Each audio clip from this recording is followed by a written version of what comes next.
அழகே அழகு சீரியல்ல மலர் வந்து மதிமாரியே எதிர்த்து பேசி எல்லாமே பண்ணினாங்கன்னா மட்டும்தான் இந்த வீட்டில் நிம்மதியாக இருக்க முடியும்னு யாரெல்லாம் நினைக்கிறீங்களோ அவங்கெல்லாம் நம்ம வீடியோவை லைக் பண்ணிவிட்டு நம்ம சேனல் இன்னும் சப்ஸ்கிரைப் பண்ணாதவங்க சப்ஸ்கிரைப் பண்ணிக்கோங்க.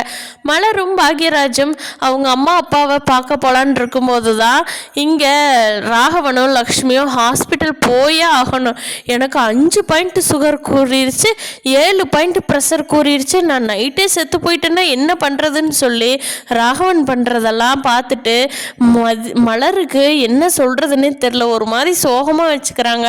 பாக்யராஜும் மலரை பார்த்துட்டு என்ன மலர் இப்படி ஆச்சே, என்ன பண்ணுறது, அம்மாவை பார்க்க போக முடியாது அப்படிங்கிற மாதிரி பேசிகிட்டு இருக்கிறப்போ கரெக்டாக சுரேஷ் உள்ள வர்றாங்க. பாக்யராஜ் நான் போய் ரெடி ஆகிட்டு வரேன்டா, என்னை இப்போவே ஆஸ்பத்திரி கூட்டிகிட்டு போ அப்படின்னு சொல்லிட்டு ராகவன் ரெடியாக போயிடுறாரு.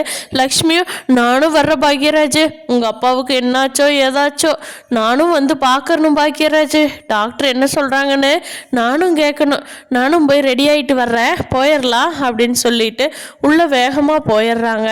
அப்போது பாக்யராஜும் மலரும் பேசிக்கிறாங்க. என்ன மலர், உங்கள் அம்மாவை பார்க்க கூட்டிகிட்டு போகலான்னு தான் நான் இருந்தேன், ஆனால் அம்மா அப்பா இப்படி சொல்கிறாங்களே மலர், நான் என்ன பண்ணட்டும் அப்படிங்கிறாங்க. மலர் இருந்துக்கிட்டு ஏங்க 5 பாயிண்ட் சுகர் கூடனதுக்கெல்லாம் போய் பார்க்கணுங்கிறாங்களே, இதெல்லாம் நியாயமாங்க, எங்கள் அம்மா படுத்த படுக்கையாக பெட்டில் உட்காந்துருக்குறாங்க, ஒரு வா சாப்பாடு கூட வச்சு கொடுக்க ஆள் இல்லாமல் ஹோட்டலில் வாங்கி சாப்பிட்டுக்கிட்டு எங்கிட்ட எதுவுமே கூப்பிட்டு சொல்லாமல் இருக்கிறாங்க, நான் போய் அவங்கள பார்க்காம இருந்தால் நல்லா இருக்குமா, என்ன பாக்யராஜ் இப்படி பண்ணுறாங்க அப்படின்னு சொல்லி மலரும் பாக்யராஜும் ரொம்ப கவலையாக பேசிகிட்டு இருக்கிறத பார்த்த மதிக்கு ஐயோ பாவம் இவங்களை என்ன பண்ணுறது, எப்படியாவது இவங்களை அனுப்பி வைக்கணுமேன்னு யோசிச்சுட்டு சுரேஷ் வந்ததும் ரூம்குள்ளே போனார்.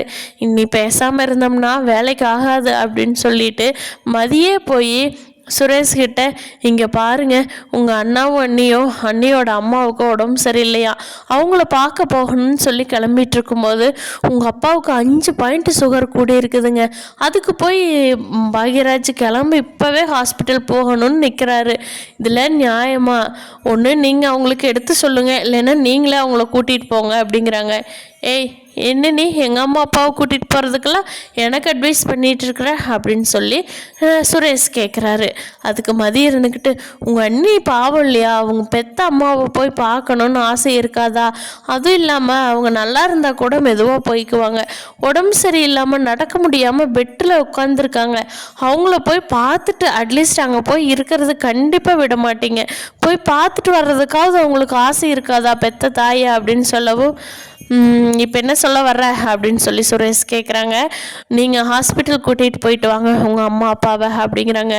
எனக்கு எப்போ வேணாலும் ஃபோன் வரும்டி, நான் போலீஸ் ஸ்டேஷன் போகணும் அப்படிங்கிறாங்க. ஃபோன் வந்துச்சுன்னா போய்க்கலாமே சுரேஷ், நீங்கள் கூட்டிகிட்டு போயிட்டு வரலாமே அப்படின்னு சொல்லி மதி கேட்டதும் என்ன பண்ணுறது, அண்ணி அண்ணனுக்காக நான் ஒத்துக்கிறேன் அப்படின்னு சொல்லிட்டு சுரேஷ் வந்து ட்ரெஸ்ஸை மாற்றிக்கிட்டு வெளியே வர்றாங்க. அப்போது கரெக்டாக ராகவனும் லக்ஷ்மியும் ரெடியாகி எல்லா ஃபைலையும் எடுத்துக்கிட்டு எல்லாமே எடுத்துக்கிட்டு வெளியே வந்துடுறாங்க.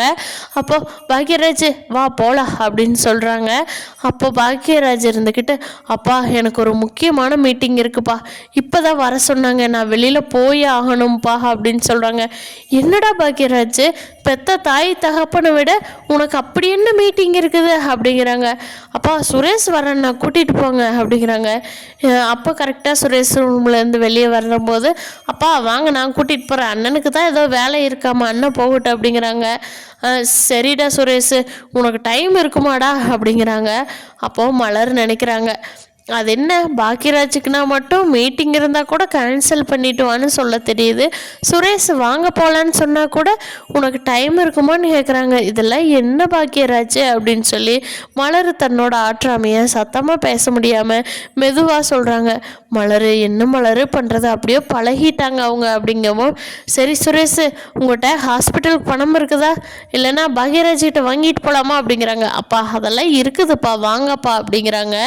மதி இருந்துக்கிட்டு இப்போ தான் நினைக்கிறாங்க அப்பாடா இப்படியாவது இவங்க அம்மா அப்பாவுக்கு செலவு பண்ணட்டும், பாவம் பாக்யராஜ் அவரே எப்போ தான் பண்ணுவார் அப்படின்னு மதியும் கூட யோசிச்சுட்டு இருக்காங்க. அப்போது சுரேஷ் வந்து கூட்டிக்கிட்டு ஹாஸ்பிட்டல் போயிடுறாங்க. இங்கே மலரும் பாக்யராஜும் அவங்க அம்மாவை பார்க்க போகிறாங்க. அவங்க அம்மாவை பார்த்ததும் மலர் ஓடி போய் கட்டி பிடிச்சிட்டு அழுகிறாங்க. என்னம்மா நல்லா இருக்கியா, எப்படி இருக்க, ஏம்மா நீ ஒரு வார்த்தை கூட என்கிட்ட சொல்ல மாட்டியா, என்னை பெத்த பொண்ணை நினைக்கிறியா, என்னம்மா நீ நினச்சிட்டு இருக்கிற அப்படின்னு சொல்லி மலர் தன்னோட அம்மாவை கட்டி பிடிச்சிட்டு அழுகிறாங்க. அதை பார்த்த பாக்கியராஜுக்கும் அழுகாச்சி வந்துடுது. மாப்பிள்ளை ஒன்றும் இல்லைங்க மாப்பிள்ளை, இன்னொரு வாரத்தில் சரியாயிருன்னு சொன்னாங்க மாப்பிள்ளை. இவளுக்கு ஆல்ரெடி உங்கள் வீட்டிலேயே இவளுக்கு நேரம் பத்தாமல் இருக்கிறா, இவளை கூப்பிட்டு தொந்தரவு பண்ண வேண்டான்னு தாங்க மாப்பிள்ளை நான் சொல்லவே இல்லை. ஆனாலும் இப்போ சரி ஒரு வார்த்தை சொல்லலையேன்னு கேட்பாளே, எனக்கு இவளை பார்த்து ரொம்ப நாள் ஆச்சு, அதனால தான் ஃபோன் பண்ணிட்டேன். நான் தம்பி கூட ஃபோன் பண்ண வேண்டான்னு தான் அவங்ககிட்ட கூட சொல்லி வச்சுருந்தேன், ஆனாலும் எனக்கே பொண்ணை பார்க்கலான் இருந்தது, அதனால தான் ஃபோன் பண்ணிட்டேன் அப்படின்னு சொல்லி சொல்கிறாங்க.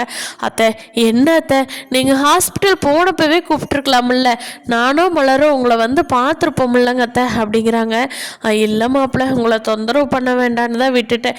இங்கே பாருங்க அத்தை, இனிமேல் உடம்பு சரியில்லைன்னா என்னை கண்டிப்பாக கூப்பிடுங்க. நீங்கள் எங்கள் அம்மா அப்பாவை நான் ஹாஸ்பிட்டல் கூட்டிகிட்டு போகிறேன்ல, அந்த மாதிரி தான் நான் உங்களையும் நினைக்கிறேங்க அத்தை, நீங்கள் கூப்பிடுங்க அப்படிங்க. சரிங்க மாப்பிள்ளை, இனிமேல் நான் கூப்பிட்றேன் அப்படிங்கிறாங்க. ஏன் மலரு, இன்னைக்கு நீங்கள் வந்தது உங்கள் அத்தை மாமாக்கெல்லாம் தெரியுமா அப்படிங்கிறாங்க.